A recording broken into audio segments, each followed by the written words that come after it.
बिस्मिल्लाहिर्रहमानिर्रहीम। अस्सलाम वालेकुम। कैसे हैं व्यूअर साहब? अल्लाह ताला आप सब लोगों को खुश रखे, हंसता बसता रखे, अपने अपने घरों में अपने अपने बच्चों के साथ आबाद रखे। आमीन सुम्मा आमीन। इसी दुआ के साथ हम आज की रेसिपी स्टार्ट करते हैं। तो रेसिपी हम इतनी आलीशान होने वाली है कि मसर चावल तो सबके घरों में बनते ही हैं, लेकिन जो मैं अपने स्टाइल से बनाती हूँ तो मैंने कहा क्यों ना आज अपने व्यूअर्स के साथ भी मैं शेयर कर लूँ कि मेरे घर में मसर चावल कैसे बनाए जाते हैं।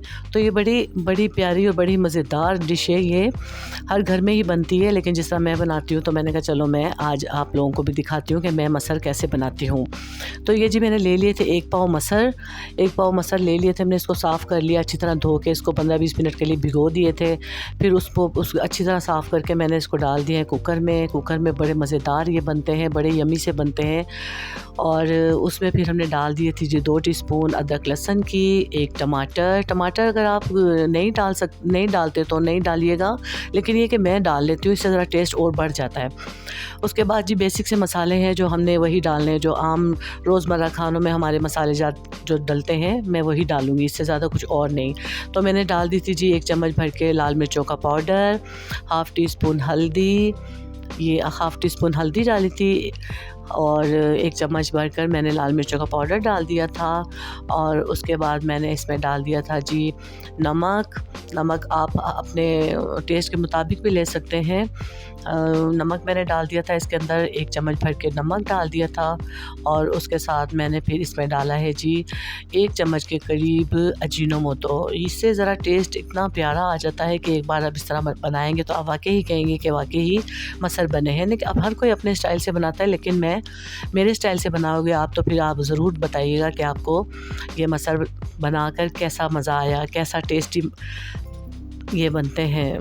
उसके बाद जी मैं इसमें डाल दूँगी हस्बे ज़रूरत पानी, 3 से 4 गिलास हम इसमें पानी ऐड कर देंगे और इसको हम कुकर लगाकर पकने के लिए रख देंगे तकरीबन 15 से 20 मिनट, ताकि ये हमारे मसर जो हैं ये अच्छी तरह से गल जाएँ। क्योंकि वैसे हम पतीली में पकाएंगे ना तो ये थोड़े से खड़े खड़े रह जाते हैं, लेकिन मुझे ये कि कुकर में सहूलत लगती है तो मैंने कहा चलो मैं इसको कुकर में ही चढ़ा देती हूँ, और इससे इसका टेस्ट भी अच्छा आता है और अच्छे बनते हैं ये, और जल्दी भी बनकर तैयार हो जाते हैं। क्योंकि आप लोगों को पता है कि आजकल गैस का कितना मसला चल रहा है, हर जगह ही गैस की प्रॉब्लम चल रही है, इतने इश्यूज़ हो गए हैं गैस के बस बंदा चाहता है कि चलो मिनटों घंटों में ही सेकंडों में ही खाना बन जाए। तो फिर मैंने इसीलिए उसको कुकर में ही चढ़ा दिए थे।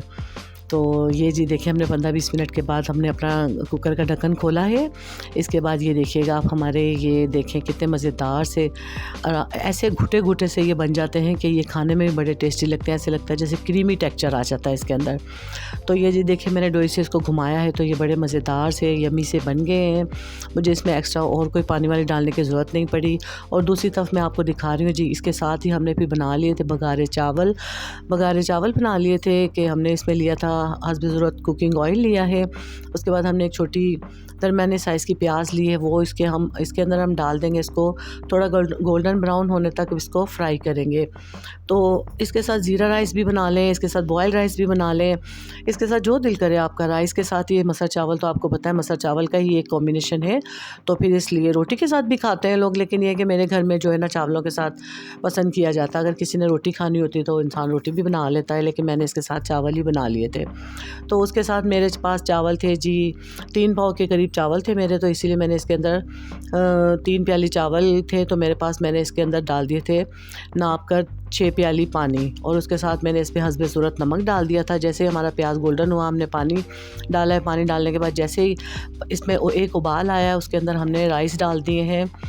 तो इस तरह करके ना इसको अच्छी तरह से फिर मिक्स करें। तो मिक्स करके फिर हम इसको मैंने इसका ढक्कन ढक दिया था ताकि इसका जो एक उबाल आएगा उसके बाद फिर हम इसको दम पर लगा देंगे। तो मसर चावल तो हर घर में ही बनते हैं, किसी घर में किस तरह बनते हैं लेकिन हर कोई अच्छा बनाता होगा। लेकिन मैंने जो बनाया अपने हिसाब से, तो ये ज़रूर एक मरतबा मेरी रेसिपी के साथ ट्राई कीजिएगा और मुझे कमेंट्स में बताइएगा कि आपके मसर किस तरह के बने हैं। फिर ये कि ढक्कन खोलने के बाद जब हमने देखा अपने मसरों को, तो फिर उसके अंदर मैंने थोड़ा सा हरा धनिया ऐड कर दिया है। हरा धनिया पत्ते में डालने से बड़ा ही मज़ेदार बनता है। हरे धनिया की जो कच्ची कच्ची खुशबू होती है, बहुत मज़े की लगती है। और उसमें हमने एक हरी मिर्ची भी डाल दी थी, 1-2 साबुत ऐसे ही। फिर उसके बाद जी हमने तवे पर दम लगाना था, तो मैंने तवा जैसे ही हीट पकड़ा तवे में थोड़ी गर्माइश आ गई, तो उसके बाद मैंने चेक किया, तो उसके साथ मैंने रख दिए थे अपने ये राइस।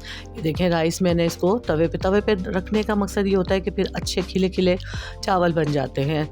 तो मैंने उसको दम पर लगा दिए थे। यहाँ जी हमारे मसर की तरफ आ जाते हैं, तो देखें जी हमारे मसर बन के तैयार हो गए हैं। बस अब बारी आती है इसको तड़का लगाने की। तो तड़का लगाने के लिए मैंने 6 से 7-8 जवे वो काट लिए थे, और उसके साथ हम इसमें डालेंगे तड़के में ज़ीरा। इन 2 चीज़ों का हम बघार लगाएंगे। तो ये देखें लहसुन है, ये ज़ीरा है। बस अब हम इसको गोल्डन ब्राउन, जब तक ये थोड़ा सा गोल्डन ब्राउन नहीं हो जाता, तो जब तक हम इसको थोड़ा सा कुकिंग ऑयल में फ्राई कर लेंगे। जैसे ही हमारा लहसुन थोड़ा फ्राई की तरफ आएगा, उसमें हम डाल देंगे 1 टेबल स्पून ज़ीरा। ये देखें जी, अब मैंने इसमें 1 टेबल स्पून ज़ीरा डाल दिया है। अब जैसे ही हल्का सा हमारा ज़ीरा भून जाएगा, ये देखें जैसे ही उसकी खुशबू आने लगी है हमें हमारे ज़ीरे की, तो ये हम डाल देंगे मसरों में। ये जी बड़ा बेसिक सा बड़ा ही खूबसूरत तड़का होता है, इसमें कोई और चीज़ नहीं जाती। बस ये 2 चीज़ों से हम इसमें तड़का लगाएंगे, और तड़के के साथ इसी को ही मैंने ढक दिया था, ताकि वो जो तड़के की एक महक होती है ना, वो हमारी दाल में रच बस जाए। तो ये जी बनकर हमारा तैयार हो गया है। और उसके बाद हमने डाल दिया इसके ऊपर हरा धनिया आप लोग थोड़ा रज के डालिएगा, क्योंकि दालों में आपको पता है ना कि हरा धनिया वगैरह डाला जाए तो बहुत ही प्यारी खुशबू आती है। मुझे तो दाल बिल्कुल भी अच्छी नहीं लगती जब तक कि मैं हरा धनिया नहीं डालूँ। तो उसके बाद जी हमने डाल दिया इसके अंदर 1/2 टी स्पून गरम मसाला पिसा हुआ, और ये जी हमारी हांडी बनकर तैयार हो गई है। तो और ये हमारे यहाँ पर दम के चावल भी रेडी हो गए हैं। ये देखें मैं आपको दिखा रही हूँ, ये हमारे चावल भी बनकर रेडी हो गए हैं। ये देखें कितने खिले खिले बने हैं। तवे पर दम लगाने का मकसद ये होता है कि फिर चावलों को ज़रा अच्छा दम लग जाता है और अच्छे बनकर तैयार हो जाते हैं। तो जी ये थी मेरी आज की रेसिपी मसर चावल की। आप लोगों को कैसी लगी आप लोग ज़रूर बताइएगा, मुझे फ़ीडबैक दीजिएगा, और मुझे बताइएगा कि आपको मेरे दाल चावल कैसे लगे। आप भी बनाइएगा, आपको भी बड़े मज़ेदार लगेंगे। ये बड़ी यम्मी से बड़े मज़ेदार बने थे। तो ये थी जी मेरी आज की रेसिपी। तो मिलते हैं किसी और रेसिपी के साथ। मेरे चैनल को सब्सक्राइब करें, लाइक करें। तब तक के लिए अल्लाह हाफ़िज़।